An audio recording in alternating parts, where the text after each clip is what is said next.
those are my yarn shelf acquisitions, which is really quite a lot for this 1 week. Let's continue on.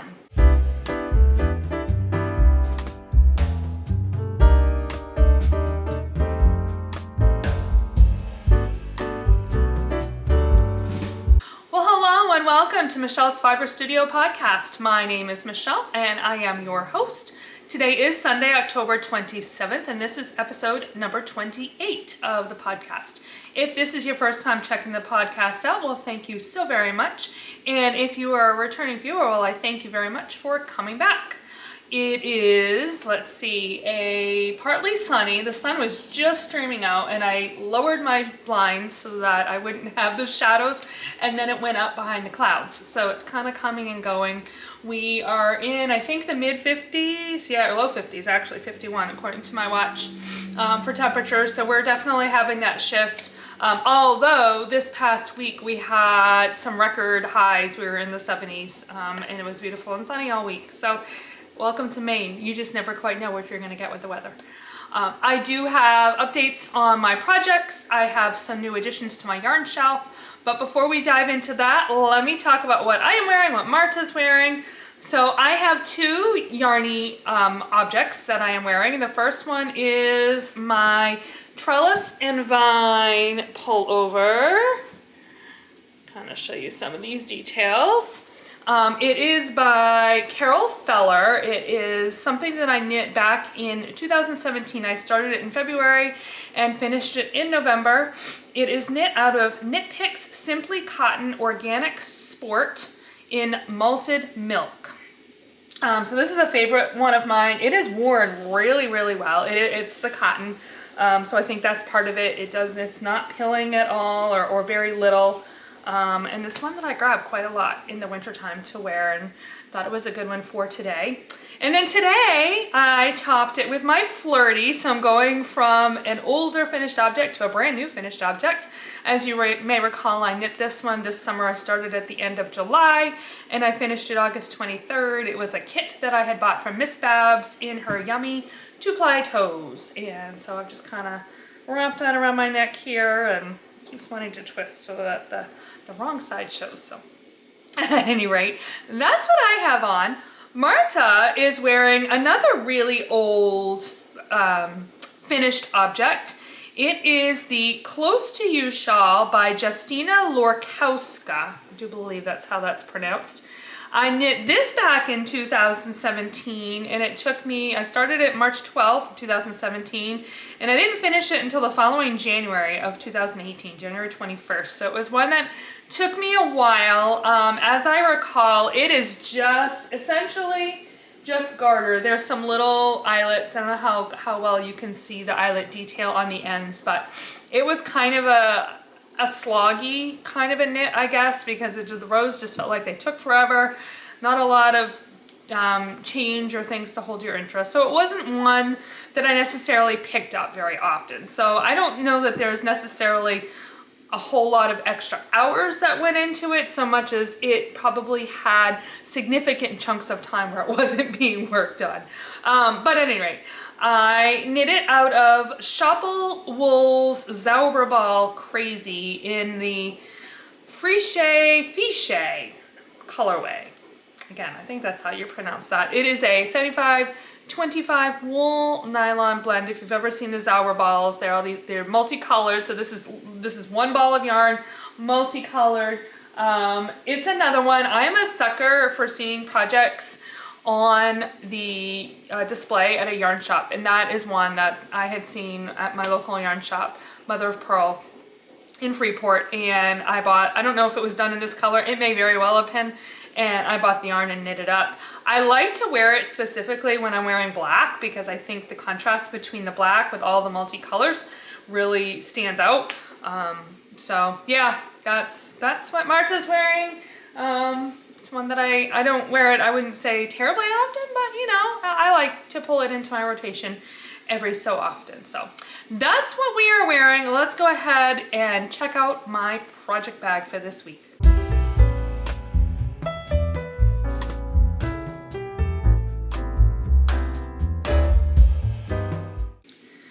reopened my shades because I was feeling like I was in the dark. So if the sun decides to come out, although it's looking pretty cloudy there, so it'll probably stay behind the clouds for the duration of my recording. At any rate, in my yarn bag, in my project bag, excuse me, can't even remember the name of my own segment. I have 4 different projects that I want to talk about. Let's start. 2 of them are going to be super quick because I really spent, I would say, 98% of my knitting time or fiber time on my WestKnits MKAL, but I will do that one last. So let's start with my other projects, just kind of give you really quick updates. This is my Musselburgh hat, and there has been almost dropped it. Not a lot of appreciable progress. There we go. I have my little progress keeper there. So I did like 2 rows. Yeah, hardly anything. It was just one of those weeks at school, and I think Friday was really the only day that I was able to spend any time, and I literally got like 2 rows done. So that's that. Again, this is the Musselburgh by Ysolda Teague. I think it is my 5th Musselburgh. The yarn is by Hypnotic Yarns, and it is the Frosty Fox colorway. It is from last November, right? Yeah, December. Last December, that was my Yarnables yarn. So, and this is a Christmas present for my daughter. So, not a whole lot, but we'll keep chunking away. Maybe this week I'll have a little bit more time to devote to it. All right, that's the first one. The second one that is also really going to be a fairly fast update is my retro socks. I have a little bit more progress to report on this one. There we go. But not a whole lot. So I was there, I got this much done. I took it with me. I went to a show on Friday night, but I actually could not get as much knitting done as I would like because I had gotten my flu shots, my flu and my COVID vaccine that afternoon, and by the time I got to the show, to the theater that evening, my arm was hurting so bad that I couldn't tolerate the knitting. So I have, if I hold my sock up this way, you can see where my needles are. If pretty much this here, about where the cuff starts, is where the end of my toe is going to need to be. I'm really hoping that I can pick these up this week. My goal and my hope is to have them done for Halloween so that I could wear them on Thursday evening when I go out with my pastor's wife and their kids.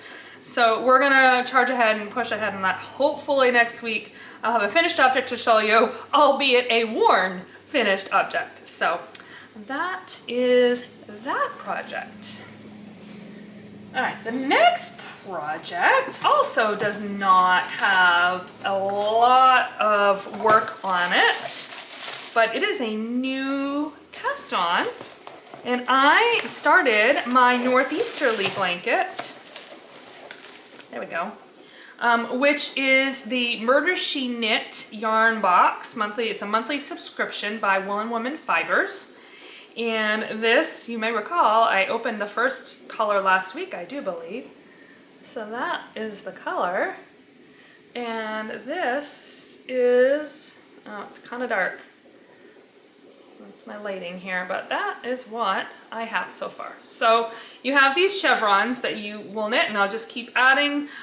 I haven't decided how tall or how many rows basically I am going to make each chevron, but I did get this started on Friday night, so I'm really kind of excited about it.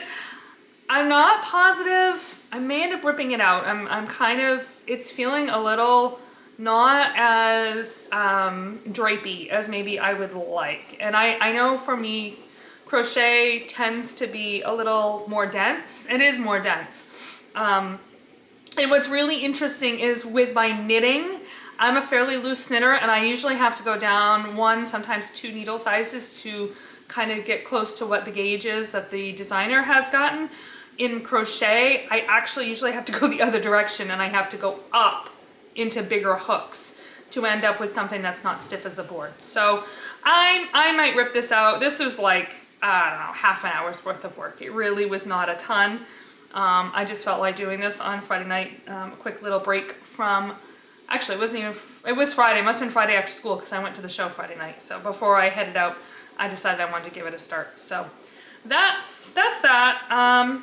So yeah, maybe we'll rip it out and go up a hook. I think I'm starting with a G. Yeah, I'm starting with a G hook, 4mm. It's a DK weight yarn, so I probably could afford to go up one, maybe even two hook sizes.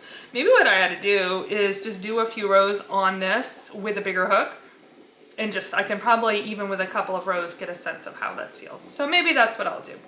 But I got that started. As a reminder, this is my box, and so see if I can show you in a way that doesn't dump everything out. There we go. So I have all these little envelopes, fun little envelopes that I get to open up, and inside each envelope is a clue. So this is my clue 1, and a little bit of fun little storyline that I'll get to follow along each month. And then if I can get pictures of these and submit them on Instagram by the end of the month, then I get entered into a drawing. And I believe at the very end there's a drawing as well. So that'll be fun, something a little different I'm kind of excited for. So okay, finally we're gonna talk about my WestKnits MKAL. So if you are doing this and you don't want to be spoiled, I have completed clue 3. I did it last night, finished clue 3. So that's the point that I'm up to. If you've completed through clue 3, you're all set. But if you're before clue 3 and you don't want to get spoiled, you're gonna want to jump ahead to the next segment. So let's see where I am at. Look at this, there's no needles. It is completely bound off for the moment, but I have a whole clue left to go. So rest assured, there is still plenty of knitting. It is super long, and I don't know if you're getting a sense of this as I'm holding it up. It's gonna be a massive shawl when it is done. So clue 3, we picked up when I last left you last week. I was working on this section here where I had the brioche and then the bubble stitch. And then these were all live stitches. So this week we picked up and we started on one end and we worked our way across and we did these little triangles and moved our way across the row, and it bound off stitches the whole way. So by the time we got to the end, all of our stitches were bound off in these little triangles. I have looked ahead to the last clue. I'm very excited. I'm hoping this evening I can get started, and we will be picking up stitches along the bottom where these little circles are that we started with, and knitting down, and it decreases in, so it will have a semicircular shape by the time it is done. And then there is an optional, it's like a ripple border that you will pick up and add to here. It's a ripple striped border too, which I will probably do at least a few rows of. So yeah, I'm pretty excited. I'm loving my colors. Yeah, it's fun. There's an opportunity to add some mohair into this last clue, so I get to play with my mohair again. I've talked about the yarn, so we'll just show you again real quick. Homespun Girls yarn. It's their main summer sock. This is Tidal Pool is the bluish. Kelp, I believe, is the name of the mustard. Yep, Kelp. And this is what I have left after finishing of my Tidal Pool. That's what I have left, plus a whole skein. So I've got plenty of yarn. As a matter of fact, I'm just going to wind this into a little ball and set it aside, and when I start the next clue, I'm just going to start with my whole fresh skein. And then this is what I have left of my kelp. I'm on my second skein of this. Oh, and plus this little ball too, actually. So that was left over, I think, clue 2? I think that was from clue 2. I cut it off, and when I started clue 3, I started in with the fresh skein. So yeah, I am loving it. I'm excited to have this done. And I'm really tickled that I have stayed on pace. And I know there's no such thing as being behind. When you're doing a mystery knits, there's a lot of that feeling of being behind, and Stephen West is all about embracing your pace. But I have been taking less than a week for both clues 2 and 3. And so if clue 1 hadn't taken me into the Monday, a week and a half after the first clue was released, so clues drop on Thursday, and clue 2 had been out for 4 days by the time I finished clue 1. And I don't remember why it took me so long to get through clue 1. It wasn't necessarily any more or less knitting, more knitting, and then clues 2 and 3. But I have been doing clues 2 and 3 in less than a week, which I'm thrilled, because I have heard so much about these WestKnits MKAL and how involved they are and how much time they take. And that hasn't been my experience. I don't know if this is a particularly quick, quote unquote, shawl, if I'm just a faster knitter than most of the other knitters that I've been watching do these make-alongs. I remember a couple of years ago, Nitty Natty did a vlog as she did the make-along, and she was racking up hours of like 24, 28, 30 hours worth of work in a week for a clue. And I'm quite sure actually that I have not hit that amount of work. I did calculate yesterday, I did probably half of the triangle borders. We were home all day, and I did end up recording or calculating and timing myself.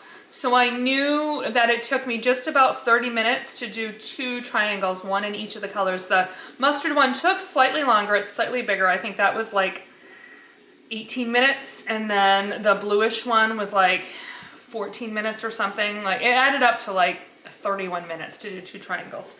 So at that point I had half of them to go, and so I had 10 of each, or 10 and 9 actually. And so I just made myself a little list of check boxes, and as I went through the day I did them 2 at a time, and I would take a break and I'd come back and I'd do 2 more, and went back and forth like that and got them all done. So yeah, I'm thrilled. So that is my WestKnits shawl, and I think with that we can move on to the next segment.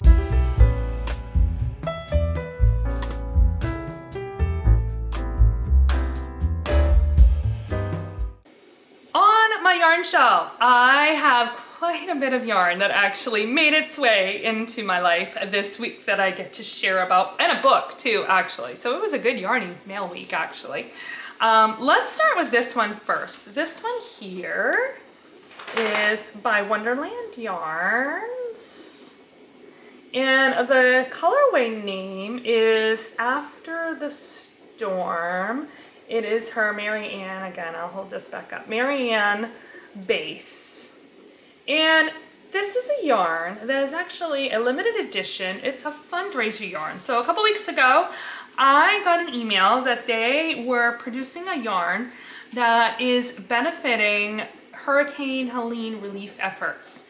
And I saw the color of this yarn, and she actually told a great story about how when her studio flooded in Vermont, probably 4 or 5 years ago, how devastating that was, and how the fiber community really came together and supported her.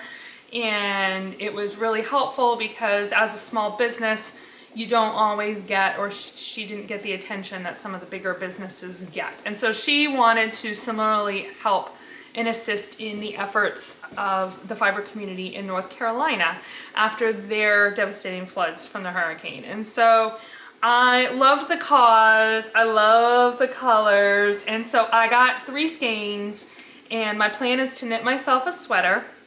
It's super soft, really, really lovely, lovely yarn.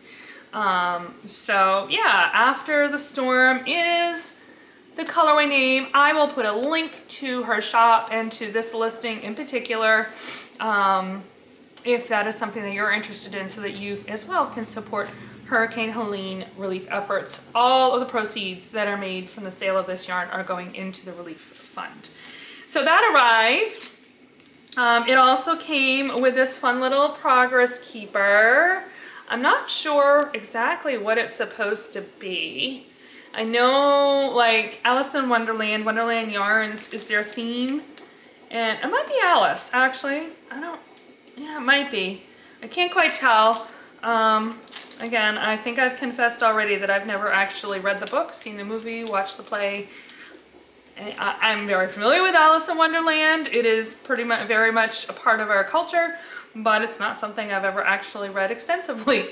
So if this is referring to a particular thing in Alice in Wonderland, then I'm clueless. But it's kind of a fun little progress keeper nonetheless. So that is thing one. Thing two, which arrived on the same day, I came home from work and had these lovely packages waiting for me. And I had this box of lovelies. I'll show them to you individually, but oh my goodness, look, look, look. So about 2 months ago, this one I waited for even longer, actually. It was very beginning of September, I think. I was browsing on Instagram, scrolling through Instagram, and Stephen West posted a photo of a shawl. I will put it in here. It is the Mesmerizing Mermaid shawl, and was posting these kits for sale, and I loved the shawl and I loved the colors. I was feeling particularly frustrated with some things that were going on in my life at the time, and might have accidentally hit the buy button. That's what I'm saying.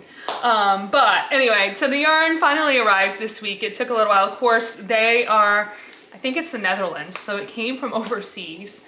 So this is the manufacturer is King Fiber. I believe that's how you say this. King Fiber. It is the Dashing Sassy base, which is an 100% ultrafine South African merino. So there is the label. This one is Treasure, and it's these nice deep blues with some greens. I hope that this is picking up. I can't hold it and steady the camera all at the same time. Mermaid is the next color. It's got some purples, teals, Jewel, which now starts to bring in some pink, and Beach, which is more of a minty green with some teals and purples. I don't know, the colors aren't quite picking up well. And then the last one here is Splash, which is also minty greens, but it's got less purple and more of the teal and the blue. So those are the 5 colors that come together to create this shawl. It also had a coupon code for the shawl. So I'm really excited. Obviously, this is not getting started anytime soon. I still have my mystery make-along to finish, and I don't know, we'll see. We'll see. I might sit on it until the first of the year, because I do have some Christmas gifts that I gotta get crack-a-lacking on, and I'm afraid if I start this, then I won't touch those.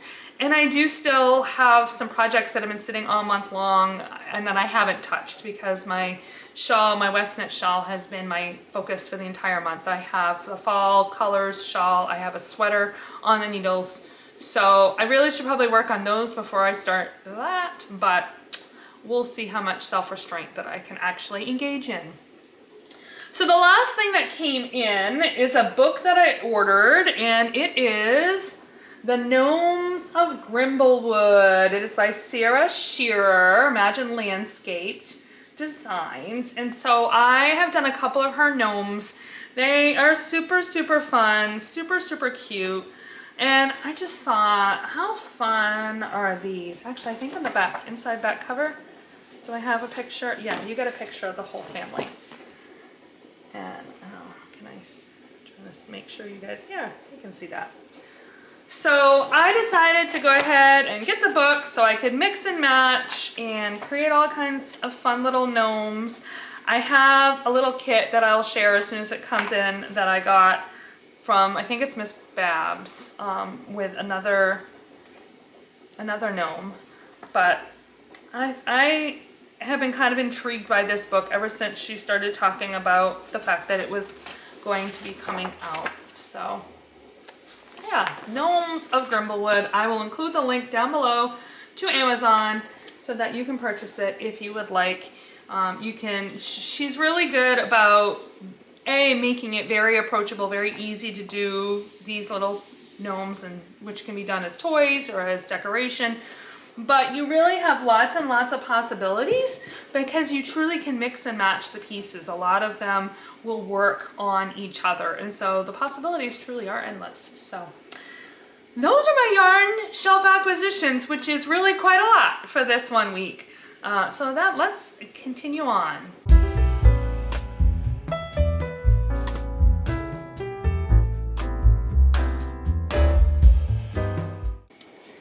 Yarny Chat this week, I thought that I would do a knitting would you rather. I have a whole list of these that I pulled from, oh, I cannot remember. What's the name of the podcast that I was listening to?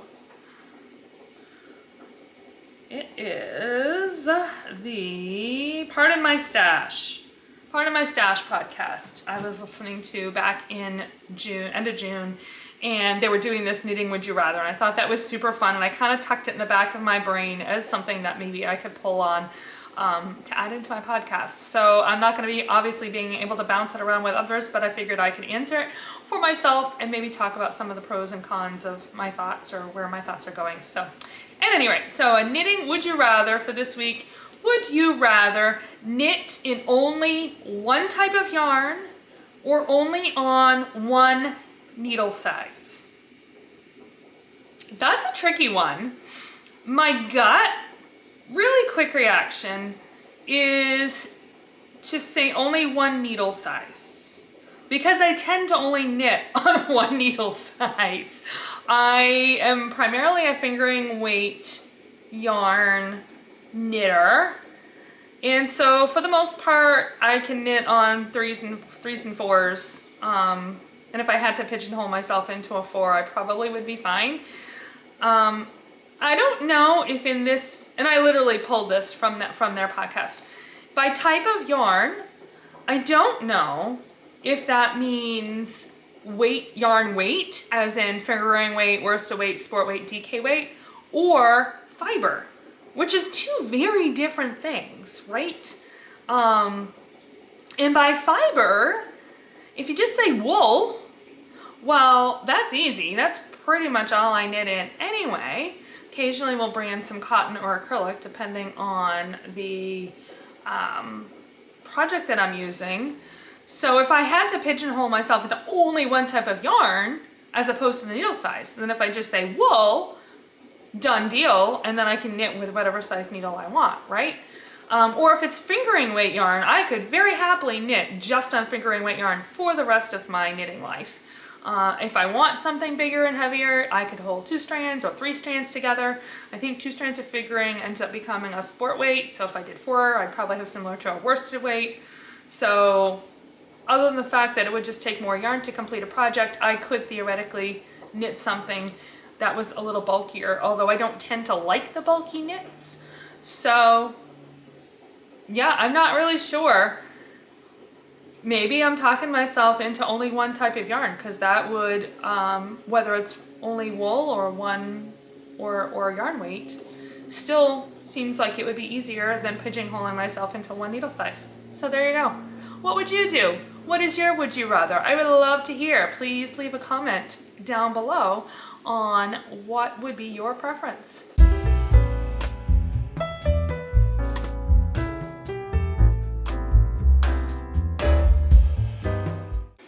This week's day-to-day, I don't know, it was just a week. It was a normal week. It was a busy week, as all my weeks are. Lots of little things. I think I had something most nights this week. On Tuesday and Thursday, I did have a little diversion in my work day because I spent the day on one 7th grade team one day and a 7th grade team another day. I have the 3rd team I'm going to be in this coming week. doing classroom lessons, and that's something that I wanted to try to get in and do a little bit more of this school year. And so once a month I'm going to spend a day, or once a month I'm going to approach a grade level, and then within that month I will spend one day on that grade level's team doing a classroom lesson. So this month of October was classroom lessons for 7th grade, and I'm talking about cognitive distortion. So if you want more information on that, shoot me a message or an email, and I'd be happy to share all kinds of information on cognitive distortions. So that was fun though. The kids were great. It was about a 30-35 minute lesson, 4 different blocks that I would do. So I had, depending on this particular schedule for the particular team, determined which blocks of the day. Of course, lunches were off. There's actually 5 blocks, but one of those blocks, they go to the Unified Arts, and that just moves around which block the Unified Arts is depending on the team. So it wasn't like I was in a team all day long, but I will tell you, by the end of the day, I was exhausted. Like, being on my feet and talking for a good chunk of my day, that's a lot of work. I love teachers, and it just reiterates to me why I don't want to teach. So I will stick to the social emotional classroom lessons that I do every so often, and I much prefer the one-on-one work that I do with kids. So that was kind of my work week. On Friday, I scooted out and got my flu shot and flu and COVID vaccines. So that was great. On Thursday, of course, I've been doing my workouts on Tuesdays and Thursdays. And Thursdays, we did a lot of arm work. And I was pretty sore on Friday from that arm work. And on Saturday morning, when I woke up, my right arm, which I got both of my shots in my right arm, and I can feel it if I touch it, but I was so sore as a combination of the flu shots and the muscle strain of my workout that I could barely move this arm. It was so bad. Took some ibuprofen that took the edge off, and as the day went on, I got better, but oh my goodness, it was crazy.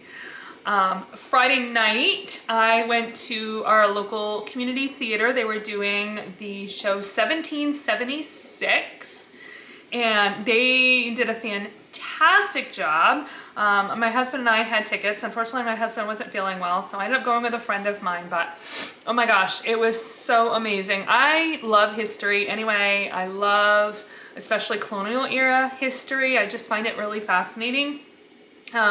And this was a really interesting look. It's a very narrow window of time.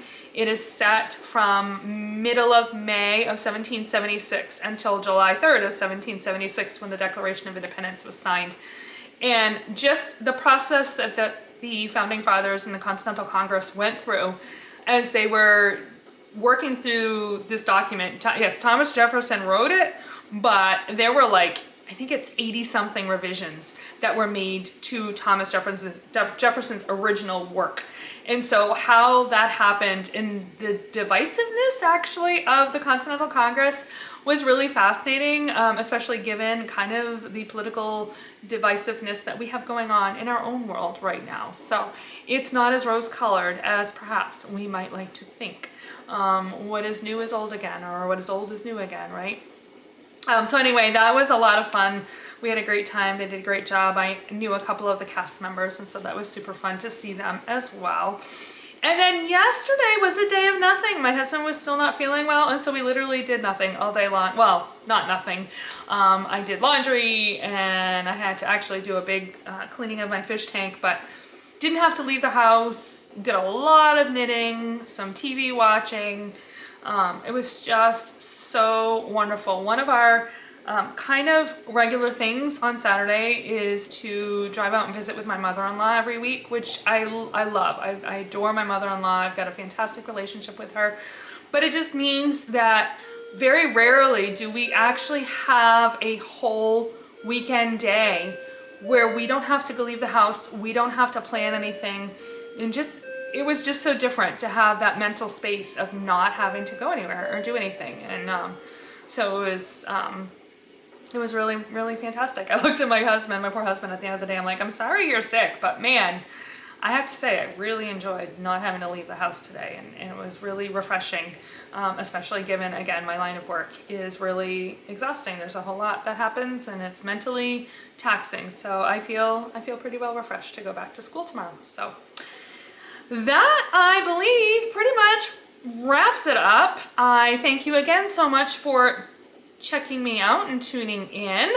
I will have links down below in the show notes for all of the things that I have talked about and links to my project pages on Ravelry. Speaking of which, you can find me on Ravelry and Instagram as Knittin Michelle, KNITTINMICHELLE. You can also send me an email at michellesfiberstudio@gmail.com. If you enjoyed this video, please don't forget to like the video and hit subscribe so that way you know when I upload new videos to the channel. Yeah, that pretty much wraps it up. So with that, I hope you have a fantastic week and happy knitting.